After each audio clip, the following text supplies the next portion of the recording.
Only one person in that scene should have been worried about a woman using him for his money, and that was William.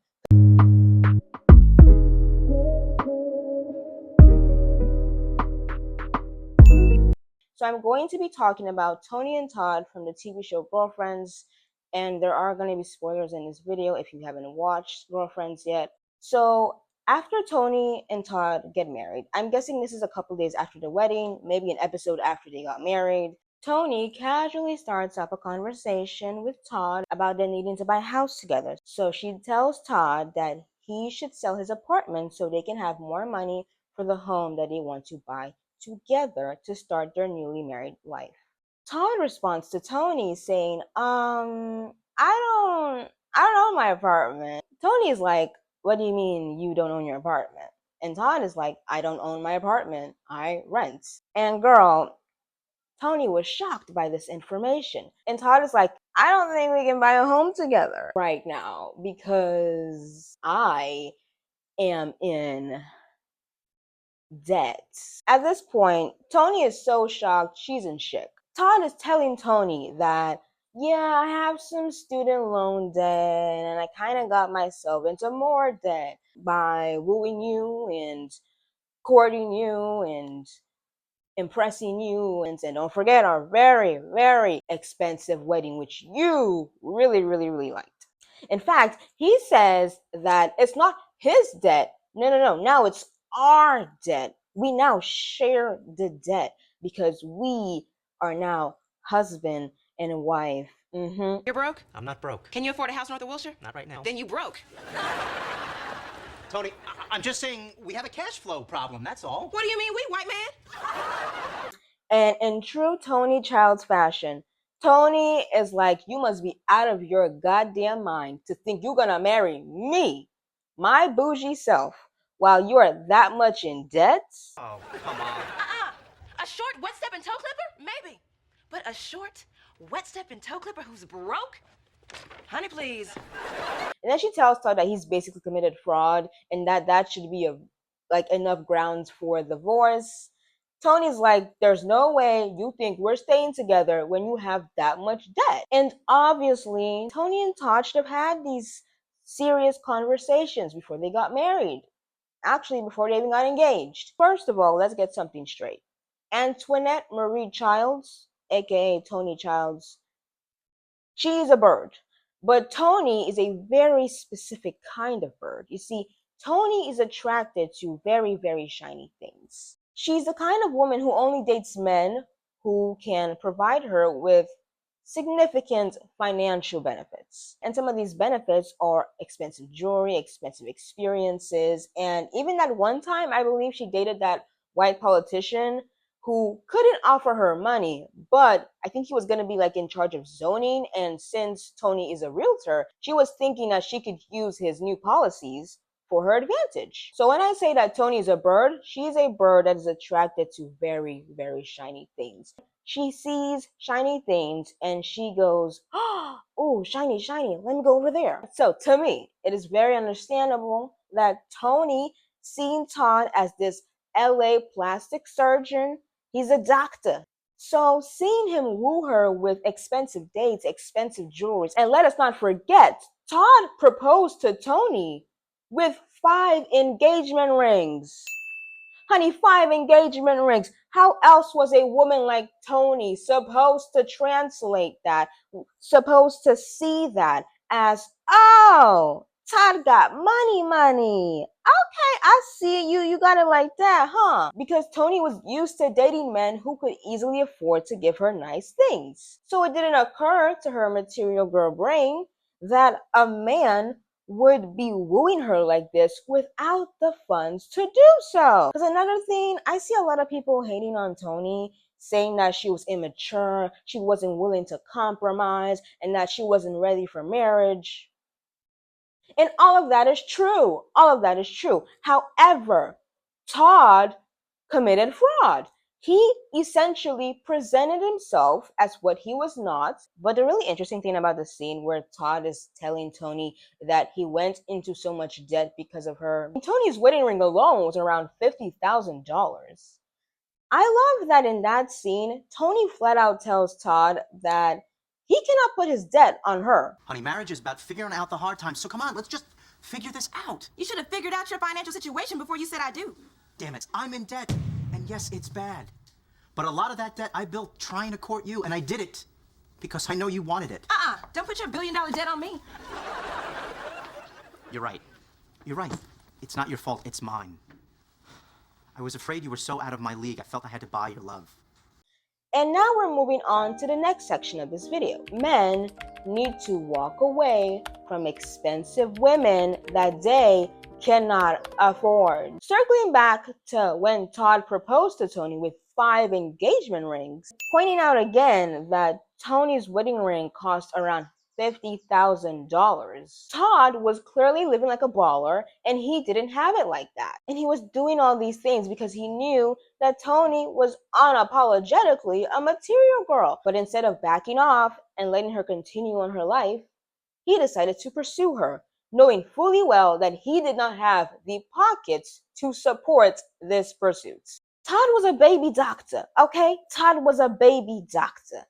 And when you're a doctor, once you finish your residency, you do make more money than the average person in your age range. However, it still takes 10, 15 years before you have money, before you start making buying my bride a $50,000 wedding ring money. And this may sound a little odd, but I generally think that if Todd really wanted to be with Toni, like he saw her and he thought this is the woman for me, no other woman will compare, then he could have worked hard to get out of debt, made a lot of money, and I am very sure that if Todd had senior doctor money, Toni would have gladly had him as one of her husbands. If he really wanted her, Todd could have easily been Toni's third husband. Now, I don't think he should have done that. I think there are other fish in the sea. But if he really wanted her, being her third husband was very achievable. There's even a scene before Toni and Todd's wedding. Todd gets fed up and he says that he isn't sure if he even wants to marry Toni anymore. He's fed up with how materialistic she is, even though when he met her, she was just as materialistic. I'm stressing that part out because I really be side-eyeing people when they say that Toni should have compromised. Why? Maybe Todd should have pursued a woman he could actually afford. But Todd wanted pretty black Barbie now, didn't he? Anyway, after Todd's big fight with Toni, where he tells Toni that she's spending way too much money on the wedding and she's way too materialistic, Todd's having a heart-to-heart with William, and he's saying that he's not sure if he wants to marry Toni anymore because he doesn't know whether Toni loves him or Toni loves his money. Which is a crazy statement to make because at that time, Todd was already 6 figures in debt and he didn't tell anybody. Only one person in that scene should have been worried about a woman using him for his money, and that was William. Because as the show progresses, William makes partner. He is a partner at his white-owned big-time law firm.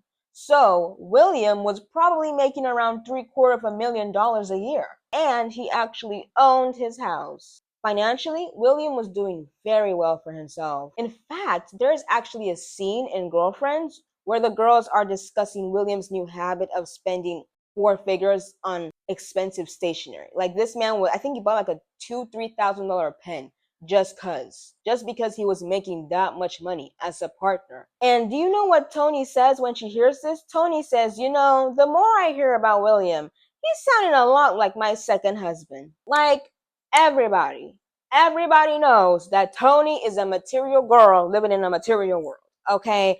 And Todd, you chose her to be your wife. With all seriousness, I genuinely believe that if Todd really wanted Toni, he could have just been her third husband. So yeah, while Todd is already 6 figures in debt, he's having this heart-to-heart with William, saying he doesn't know whether Toni loves him or Toni loves his money. And William basically tells Todd, look, I'm gonna level with you here. You're short. Todd, you are a short man, and you're not like insanely wealthy. And Toni still wants to marry you. That's true love right there. And Todd, after hearing that very brutal pep talk, Todd's like, all right, let me go get married. And I believe Toni and Todd getting married was a huge mistake because in what world do you marry a woman like Toni Childs while being six figures in debt? Todd knew that he could not afford Toni. So why didn't he just let her go? Toni would have been fine. Obviously, she has no problem attracting wealthy men like a magnet. And yes, a lot of the men that Toni dated, they had their negatives too. That white politician that she was dating for zoning, he ends up exposing her in a televised conference and he tells the whole world that her hair isn't real, that her hair is a weave. And then there was that one time she dated another doctor who gave her chlamydia. But honestly, I feel like it was very easy for Toni to bounce back from all of those things. Like, those things never really got her down. I believe that Toni was thriving when she was casually dating for money. And I can confidently say that because the two occasions when Toni dated for love, girl, it got dark. There were only two men that Toni actually loved during the whole run of the show, and that was Greg, her ex, and Todd, her husband. Greg was the painter slash sculptor slash artist who she dated in college, and then he came back into her life during season one and season two of Girlfriends. And girl, Tony showed me that you know what? Not everyone is supposed to date for love. Some people are just supposed to date for money, and there's nothing wrong with that. Because you know the love poem in the Bible, the love is patient, love is kind thing. When it comes to Toni Childs, love knows no embarrassment. Because love had Toni looking fucked up. Love had Toni looking unrecognizable. Girl, love had Toni looking more desperate than Joan. And that's how you know it's bad. We are not. Joan, can you just please take your friend? Sweetie, let's go. Are you trying to leave me? Joan. Okay. No, Todd, please don't leave me. Oh my God, what the fuck? Cheetah, just come back, Toni. please. I know that we can. It's okay, sweetie. Come on, let's just go. I was like, girl, get up. All of that was a very, very, very long preamble for what I really want to talk about in this video. For the men who have been interested in a woman and that woman has rejected them by telling them that she only dates a certain tax bracket, she told you that if you want to be with her, you have to be able to afford her nails, massages, nail appointments, hair appointments, facials. You need to be able to afford her rent, her car note, her groceries, the whole shebang, 4 vacations a year. When a woman states her personal financial standards that she requires from a man for her to date that man, I really don't like that men and pick me women, the We Ride for Dick at Dawn committee. I need a man. I need a man. I need a man. I really don't know why they're always so butthurt about it. Like, what does her personal standards have to do with you? He just starts to crash out. Well, those rich men, they probably want a younger woman. Well, they probably wouldn't even want someone with your attitude or your race, your age, your weight, your height, your skin tone. Well, those rich men, they probably want someone more submissive or who has a fatter ass or bigger boobs. So, joke's on you. You're probably gonna end up bitter and alone, and you're gonna remember that time that a genuine, like a really, really nice guy asked you out and you rejected him. I have some questions for people who unnecessarily crash out like that. Whatever your religion is, or whether you just believe in the ways of the universe or any other kind of higher power, were you told in a vision that if that bougie woman doesn't want to date you, that your mother will fall down the stairs? Or were you told in a vision that if that bougie woman doesn't date you, that your grandmother's house will just go up in flames? It's like, are your destinies intertwined? Are your souls connected?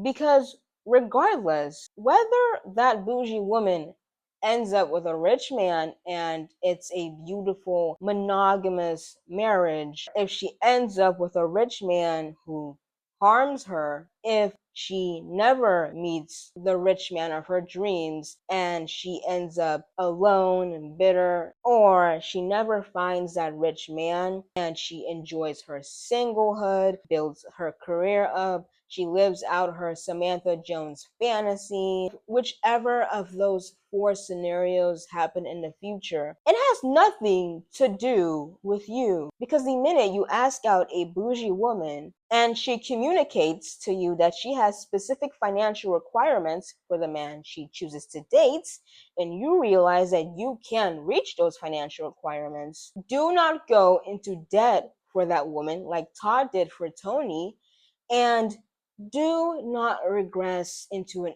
immature child and start throwing insults at that woman. That bougie woman that only wants to partner up with a rich man, if she ends up marrying a rich man and she's happy, has a business. If she ends up marrying a rich man and she's unhappy in a toxic marriage, has a business. If she never marries the rich man of her dreams and she's depressed and alone, has a business. If she doesn't marry the rich man of her dreams and she's happy, single, and thriving, has a business.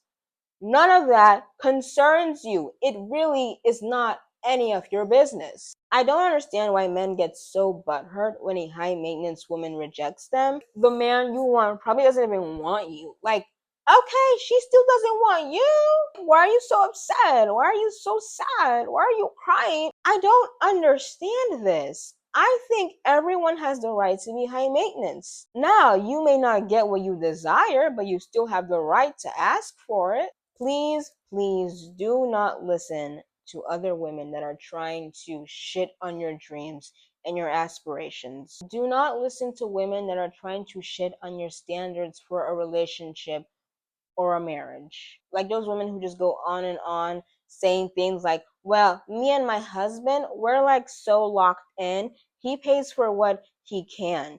And that doesn't stop me from treating him like the man of the house. I do all the cooking and cleaning, but you know what my husband slash my boyfriend says to me? He tells me that I'm his peace, that I'm his peace, that I am the wind beneath his wings. Yeah, that's what he says to me, girl. When I see stuff like that, I'm like, okay, girl, if you love it, I love it. Personally, I owe it to my African ancestors to be this high maintenance, this opinionated, and have this much attitude. But if you want to do the doormat thing, I fully support you, girl. Like, good for you. Because I also support women's rights to be low maintenance.